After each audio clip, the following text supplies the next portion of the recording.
Olá pessoal, sejam muito bem-vindos a mais uma aula de questões discursivas.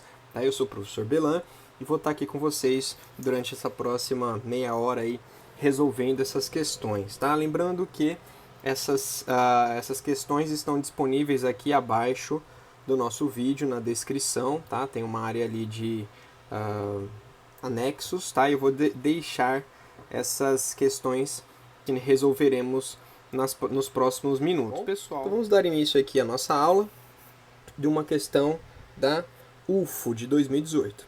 Considere a representação esquemática do ciclo celular. Então nós temos aqui a intérfase, tá? E a divisão celular, que no caso é a mitose. A intérfase sendo representada pelas fases G1, pela fase S e pela fase G2, e a mitose sendo representada pelos desenhos, tá? Que para quem já está habituado à divisão celular, já fica bem evidente cada um dos desenhos. Logo que nós temos ali, né, se a gente puder relembrar rapidamente, temos um macete que é o prometo,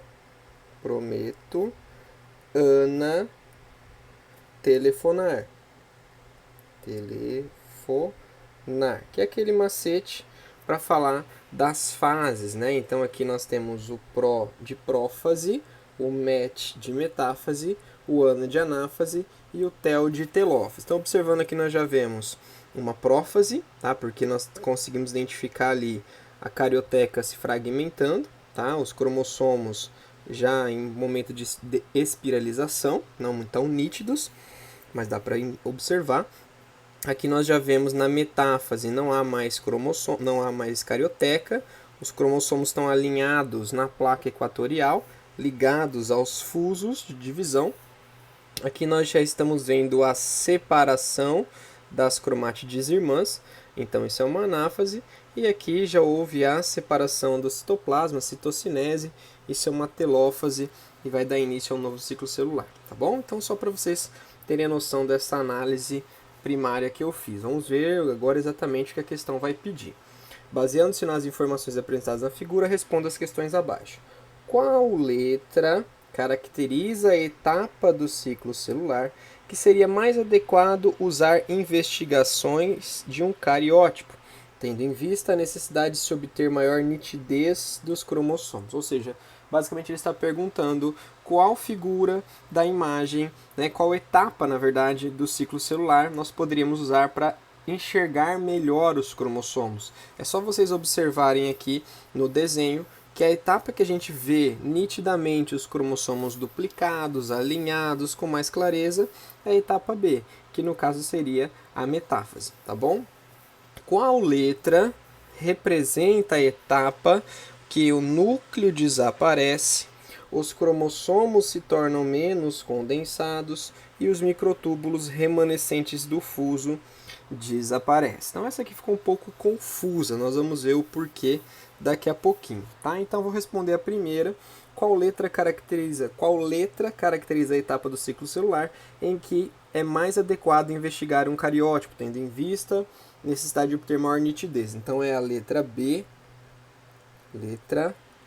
de bola, que é a fase da metáfase, tá? Essa aqui, beleza? Então essa não tem muito segredo.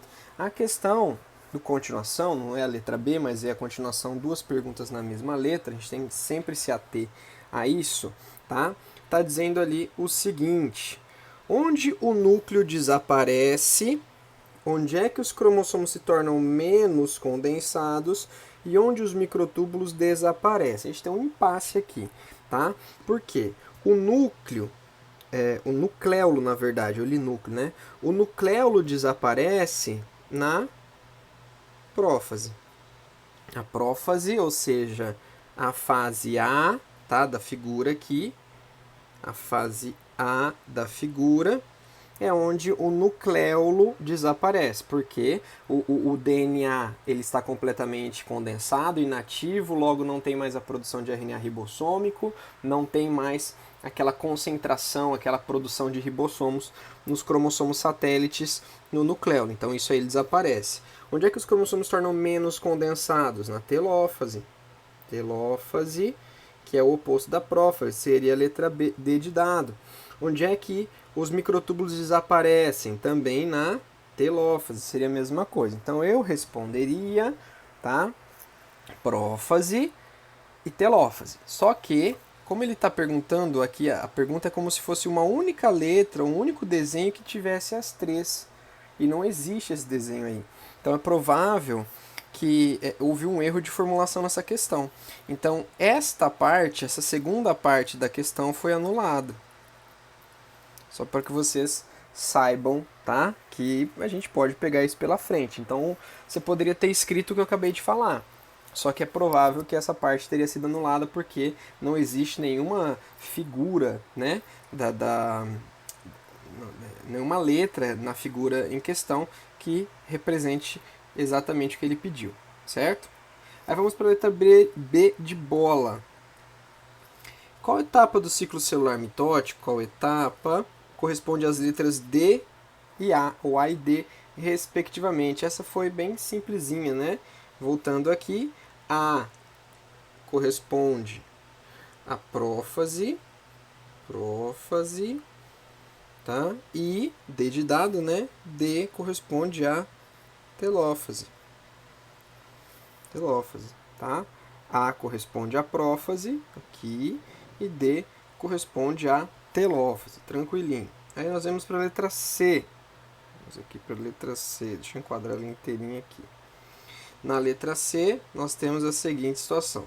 Se a quantidade de DNA de uma célula somática, ou seja, uma célula formadora do corpo, que não tem capacidade de originar gametas, na etapa B é de 2x, as células do mesmo tecido nas fases G1 e G2 da intérfase apresentam respectivamente qual a quantidade de DNA.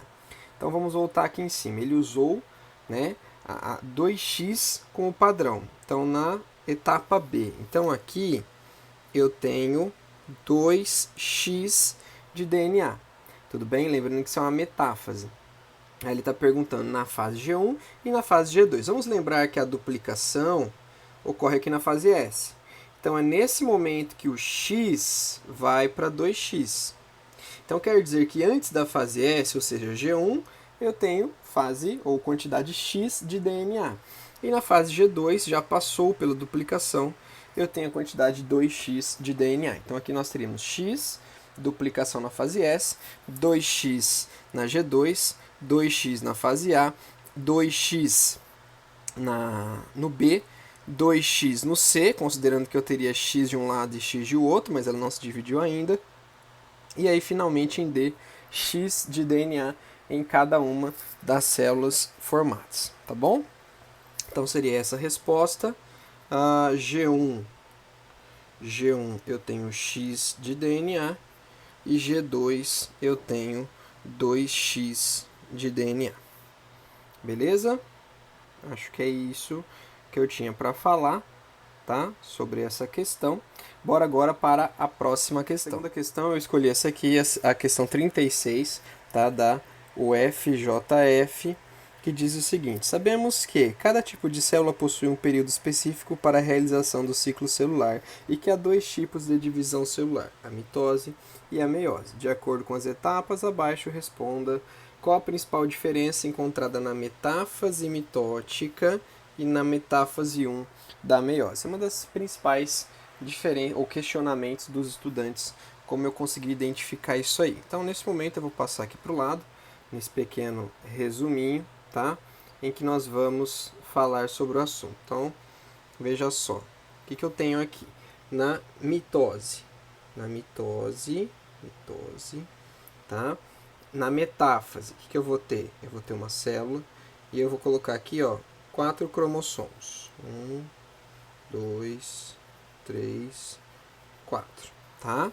Lembrando que esses cromossomos estão duplicados, tem o seu centrômero aqui, e eu tenho aqui centríolos nas extremidades, e cada cromossomo duplicado está ligado por ambos os fusos, por ambos os polos, né, no mesmo centrômero. Então aqui eu teria essa situação, lembrando que eu estou exemplificando uma célula 2N igual a 4, usando 4 cromossomos. Então isso aqui seria a característica da metáfase da mitose, tá? os 4 cromossomos ligados aos 2 fusos, tá? Aos 2 polos, através dos fusos, e alinhados e não pareados.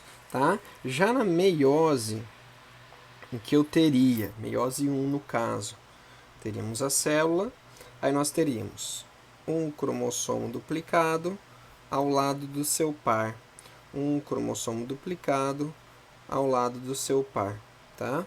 Centrômeros, centrômero, centrômero.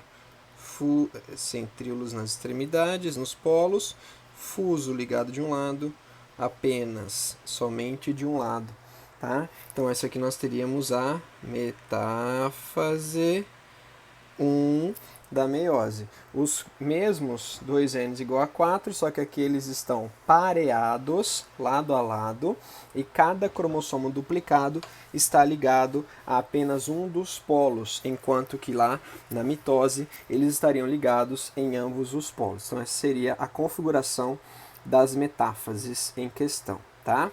Então voltando aqui, qual a principal diferença encontrada entre a metáfase mitótica e a metáfase 1 da meiose? Então, nesse caso, nós poderíamos dizer a seguinte resposta, tá? Que na metáfase da mitose, o que nós encontraríamos? Na metáfase da mitose, os cromossomos se encontram na placa equatorial, duplicados e não pareados, tá? Ligados, cada cromossomo, aos 2 polos celulares. Então, eles estão duplicados, não pareados, ligados aos 2 polos celulares, tá? Metáfase. Deixa eu tirar aqui, peraí. A metáfase. Só metáfase, tá? Cromossomos duplicados, não pareados e ligados aos 2 polos pelos fusos. Tá? Agora na metáfase 1. Os cromossomos estão duplicados, pareados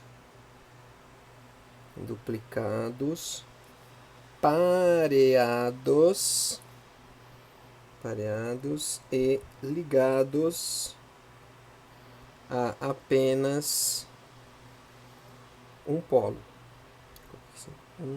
Apenas um dos polos.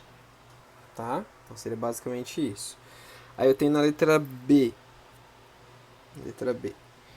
Na mitose, em quais fases ocorrem os seguintes fenômenos? Desaparecimento do núcleo, divisão dos centrômeros e migração das cromátides irmãs. Então vamos lá. Desaparecimento do núcleo ocorre na prófase, tá? O divisão dos centrômeros, que é aqueles que estão unindo as cromátides irmãs, ocorre na anáfase. Tá? E migração das cromátides irmãs ocorre também na anáfase. Tá? Por que a mitose na célula vegetal é chamada de acêntrica? Porque ela não possui centríolo.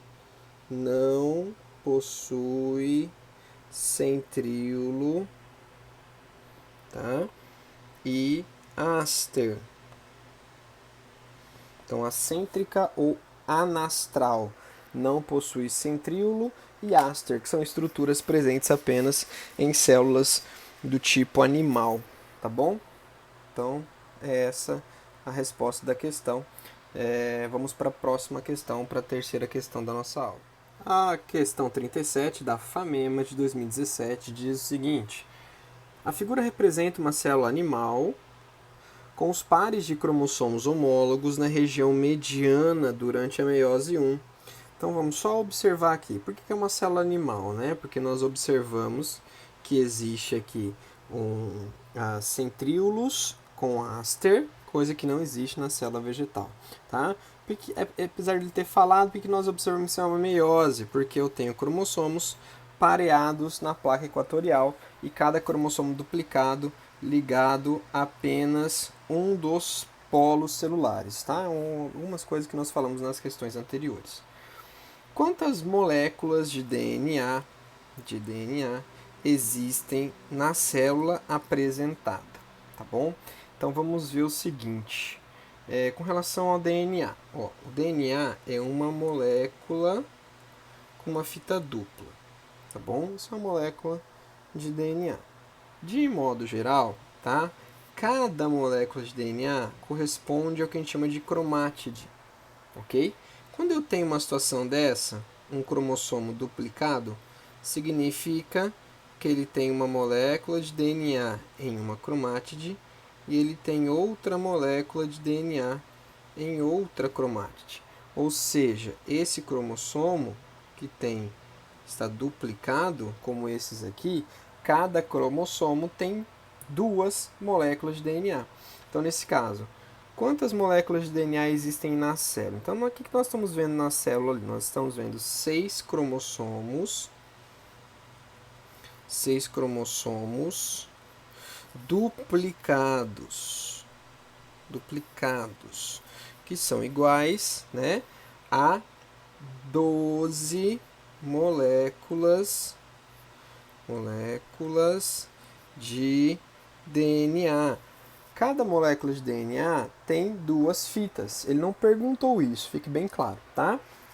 Mas se ele tivesse perguntado, nós teríamos 24 fitas de nucleotídeos, né? Fitas de DNA, fitas de nucleotídeos de DNA, nesse caso, tá? Porque cada cromossomo desse aqui contém duas moléculas de DNA, eu tenho 6 cromossomos, então eu tenho 12 moléculas de DNA. Então essa foi a primeira pergunta. Segunda pergunta, seguinte: cite um critério morfológico para identificar os pares de cromossomos homólogos. Isso é uma pergunta, ou é uma afirmação, mandando citar, tá bom? Explique a importância da fase representada no aumento da variabilidade genética. Então veja, vou falar de cromossomo. Cromossomos homólogos, os homólogos,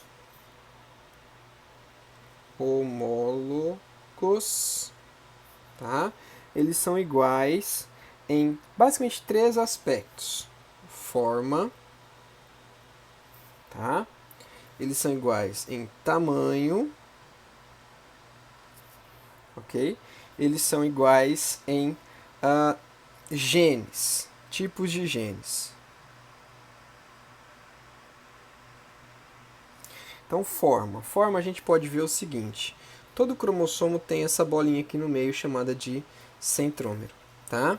E a posição desse centrômero vai dar uma forma. Então, se ele estiver bem no meio, ele é chamado metacêntrico, como esses dois. Se ele estiver um pouquinho deslocado do meio, sendo que ele tem uma parte maior e uma parte menor, ele é chamado submetacêntrico. Se ele tivesse ali, né, por exemplo, como esse, com uma parte bem maior, ele é chamado de acrocêntrico.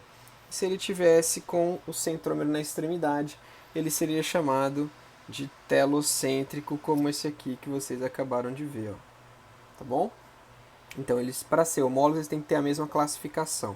O mesmo tamanho, então veja, esses têm o mesmo tamanho, mesmo tamanho, mesmo tamanho. E mesmos genes, então veja só isso aqui, ó. Vamos imaginar o seguinte, tá? Esse cara aqui, deixa eu apagar e fazer de novo.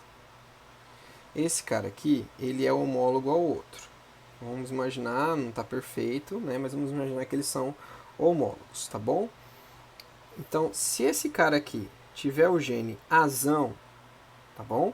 Esse outro, na mesma posição, tem que ter ou azão ou azinho. Mas tem que ser o gene A. Vamos supor que ele tenha o azão. Tá? Desculpa, o azinho. Então tem aqui o azinho. Se ele tiver o azinho aqui, ele tem que ter obrigatoriamente o azinho aqui. Porque esta cromátide é irmã gêmea dessa. Tá? Elas são idênticas. essa cromate é homóloga a essa. Então elas não são idênticas, elas têm o mesmo tamanho, a mesma forma e os mesmos genes, só que eles podem variar de acordo com o alelo. Então pode ser azão, pode ser azinho. No caso aqui, se ele tiver um Bzão aqui, aqui na irmã tem que ter Bzão, porque está duplicado. Aqui na mesma posição pode ser um Bzinho, só que se tiver Bzinho aqui, obrigatoriamente tem que ter Bzinho desse lado, tá? De novo, se aqui for C, ó, Czão, aqui tem que ser Czão. Aqui pode ser Czão, mas se aqui for Czão, aqui também tem que ser Czão. Por quê? Porque essa é a irmã gêmea dessa. Tudo que tiver aqui tem que ser igual ao que tiver aqui, tá? Então, mesma coisa aqui, ó. Azinho, Czão, Bzinho. Azinho, Czão, Bzinho. Idêntico. Azão, Czão, Bzão. Aqui tem que ter um azão, Czão e um Bzão. Agora, o que pode ser diferente? Aqui pode ser azão e aqui pode ser azinho, normal. Aqui pode ser Bzão e aqui pode ser Bzinho. Mesmo assim, eles continuam sendo cromossomos homólogos, tá bom? Agora, a segunda parte da questão. Explique a importância dessa fase para o aumento da variabilidade genética. O que essa fase marca? Gente, essa fase aqui, ela é a metáfase 1. A metáfase 1, este pareamento que vocês estão vendo, ela é importantíssima porque na próxima fase, esse pareamento é fundamental para que na próxima fase, que é a anáfase 1, exista a correta separação dos homólogos, chamada segregação independente. Tá? Então, se você posiciona os cromossomos corretamente na metáfase 1, cada cromossomo ligado a um dos polos apenas, eles vão corretamente se separar na anáfase 1. Então, é como se a metáfase 1 fosse uma preparação para a anáfase 1. Se essa preparação não for bem feita, a anáfase 1 não vai ocorrer da melhor forma possível. Em anáfase 1, nós vamos ter a segregação independente. Na anáfase 1 é a separação dos pares, é a segregação independente. É a separação dos pares homólogos. Antes disso, antes dessa metáfase 1, lá na prófase 1 tinha o crossing over, a permutação. Só que nesse caso, a metáfase 1 não interfere no crossing over, porque veio antes. A metáfase 1 ela vai interferir na anáfase 1. Então, se ela não for bem feita, a anáfase 1, o crossing over já aconteceu, tá? Então não tem problema, ele já foi. Se o crossing over for perfeito, que é a troca das cromátides homólogas, né? E a metáfase 1 não foi, o que vai ser prejudicado é a anáfase 1, que é a segregação independente ou separação dos homólogos. Tudo bem? Bora então para a próxima questão. Essa questão, a questão 38 da nossa apostila, tá? Ela mostra aqui uma imagem clássica de um par de homólogos. Lembra mais uma vez por que é um par de homólogos? Porque eles têm o mesmo tamanho, porque eles têm a mesma posição de centrômero e eles têm o mesmo gene na mesma posição. Ó, gene A e gene B, tá bom? Não importa se aqui é azão, se aqui é azinho, tá? E outra coisa, veja, este azão, se aqui for azão, aqui obrigatoriamente é azão, porque essa é a irmã gêmea dessa, as cromátides irmãs gêmeas. Mesma coisa aqui, se aqui é azinho, aqui também é, certo? E veja que eles estão ligados, ó, o gene A e o gene B estão no mesmo cromossomo. E a única forma deles se recombinarem é através disso aqui, desse processo, dessa imagem que nós vamos falar agora, tá bom? Então, ó, dá observação da imagem com base nos seus conhecimentos do processo reprodutivo. Identifique o processo representado na imagem. Acho que já ficou bem claro aí para todos vocês, né? Que esse processo é chamado de crossing over ou permutação. Tá? Vamos tentar de maneira, né, da melhor maneira possível ser bem objetivo no que ele está falando. Não adianta ficar enrolando, enchendo linguiça, tá? Você tem que ser bem objetivo, não quer dizer objetivo, tá? Sucinto, focado, não quer dizer incompleto, tá bom? Então isso não vai ter, fazer você ter mais pontuação do que outro concorrente se você começar a enrolar demais. Na verdade, o próprio corretor, né, ele não gosta disso, ele quer que você seja objetivo e responda tudo melhor da maneira possível. Identifique a etapa do ciclo celular que o processo ocorre. Então, onde é que tem crossing over? Onde é que tem permutação? Então, vamos lá. Nós estamos falando de uma meiose, tá? Estamos falando de uma prófase 1, que é a primeira etapa, e mais especificamente de uma subfase chamada de paquíteno. O paquíteno da prófase 1 é onde esse processo ocorre. Então, eu costumo falar para vocês lembrarem do chamado PPP. O que é o PPP? É a prófase, paquíteno, permutação. De novo, prófase, paquíteno, permutação. Tá? Então, é o que normalmente a gente consegue associar. Tá bom? Então, essa é a etapa do ciclo celular em que ocorre o processo de crossing. Ele começa, na verdade, ali no paquíteno e ele vai finalizar no diplóteno, né? Que a gente, na verdade, é no diacinese, que a gente consegue visualizar isso aqui, ó. Chama-se quiasma, tá? Isso aqui é o quiasma. Deixa eu anotar aqui para vocês. Quiasma. Quiasma do grego significa X, que é quando você identifica essa sobreposição. Se você traçar uma linha, você vai perceber o seguinte, que esse azão, que antes estava junto com o Bzão, agora ele vai fazer parte do Bzinho. Nós vamos ter essa combinação aqui, ó. Nós vamos ter os chamados parentais ou originais, que seria Bzão e Azão, tá?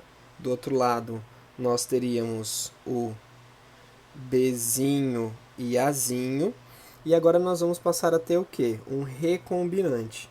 Nós vamos ter um Bzão que recombinou com o Azinho. Então aqui vai ficar Azinho e Bzão. E nós vamos ter um Azinho, um Bzinho, melhor dizendo, que recombinou com o Azão. Tá? Então esses do meio são chamados de recombinantes e isso vai aumentar a variabilidade genética. Tá bom? É o que eu acabei de falar aqui. Descreva a importância deste processo, tá? Então, o crossing over eu não vou escrever, tá? Para não ficar muito demorado. Eu vou digitar, eu vou falar e aí vocês adaptem aí na resposta. Então, o crossing over ou permutação, ele vai gerar uma troca, uma quebra e troca entre os pedaços das cromátides irmãs, né? Havendo uma recombinação entre os genes existentes, o que vai aumentar a variabilidade genética dos gametas e, consequentemente, dos indivíduos gerados dessa reprodução. Tudo bem? Seria esse o processo ou a importância do processo de crossing over, tá bom?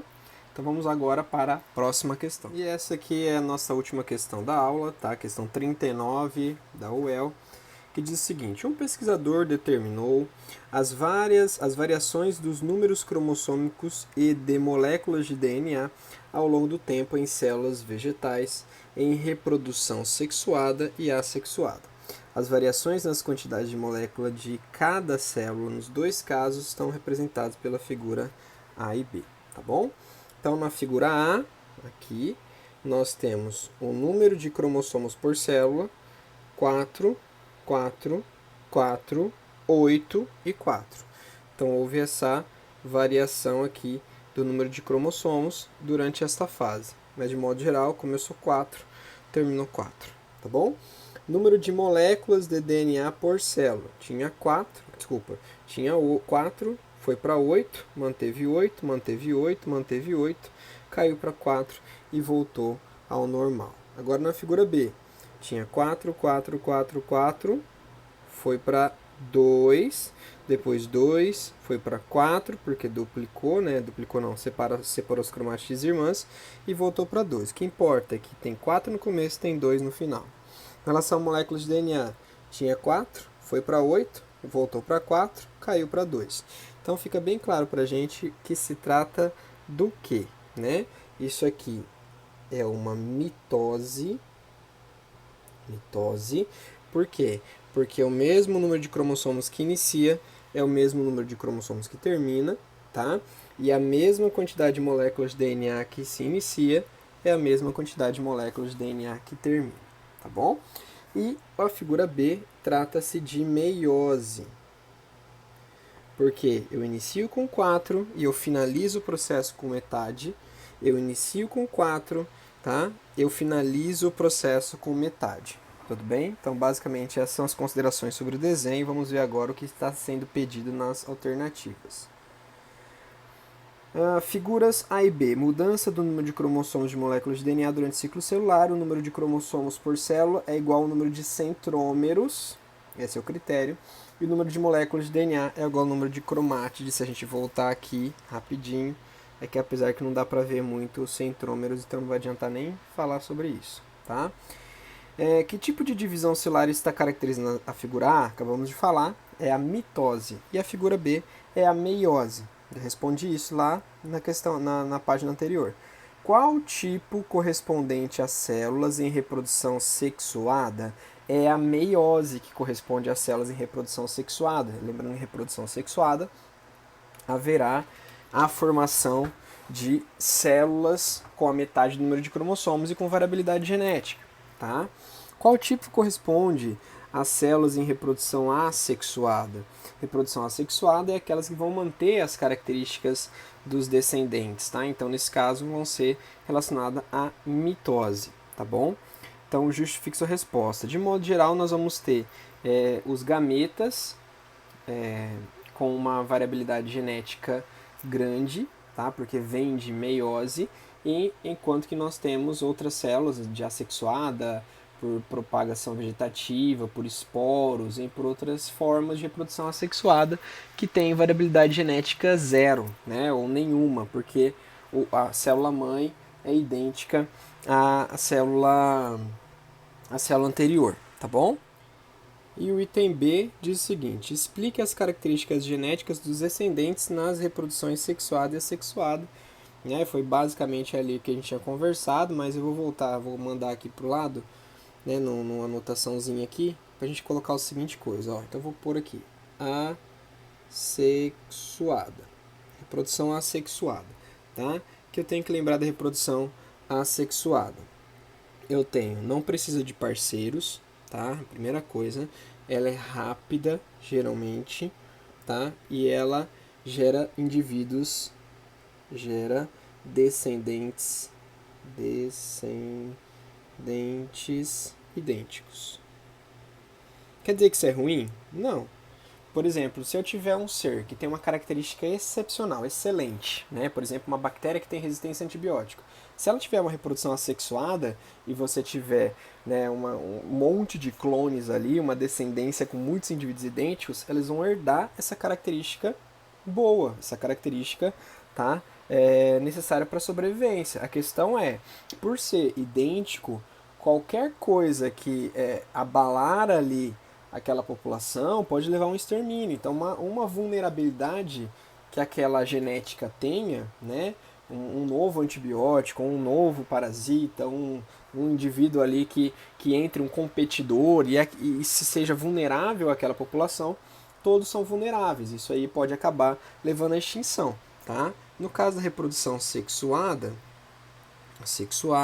você precisa de parceiro para reprodução, ela é mais lenta que a reprodução assexuada e ela gera variabilidade. Gera variabilidade nos descendentes. Então, por exemplo, para alguém que quer conservar uma característica boa, talvez a reprodução sexuada não seja a melhor coisa, porque às vezes, né, aquela característica presente nos pais não estarão obrigatoriamente nos filhos. Mas se você quer a sobrevivência da espécie por muito mais tempo, essa variabilidade é fundamental. Porque se a espécie está bem hoje, a população está bem hoje, mas futuramente aparece um predador e parte do grupo é vulnerável, uma parte pode ser resistente, ele pode sobreviver e dar início a uma nova população. Né? Então, de certa forma, vai garantir com que a espécie permaneça na Terra por muito mais tempo. Então, essa é a questão da reprodução sexuada e assexuada. Sexuada geralmente não necessariamente envolve sexo, tá? Que fique isso bem claro. A sexuada não envolve sexo, ela envolve gametas, tá bom? Encontro de gametas, e esses gametas vão gerar variabilidade genética, porque eles foram formados com variabilidade genética, e a assexuada, ela vai gerar indivíduos idênticos, conservando características dos parentais, tá bom? Não necessariamente com variabilidade. Na caso de bactérias, que eu acabei de citar, a gente não usa muito o termo sexuada, porque não tem gameta. Então a gente usa lá geralmente assexuada, que é por bipartição ou cisparidade, e na reprodução sexuada a gente substitui por variabilidade genética, que é conjugação, a transformação, a transdução dentro do grupo das bactérias, tá bom? Já deixo um spoiler para a próxima aula, já deu para ver que tem histologia na continuação. Então, na nossa próxima aula de questões cursivas, nós vamos falar sobre esse tema. Tá bom, gente? Muito obrigado pela audiência, pela assistirem a minha aula, tá? Um grande abraço e até a próxima.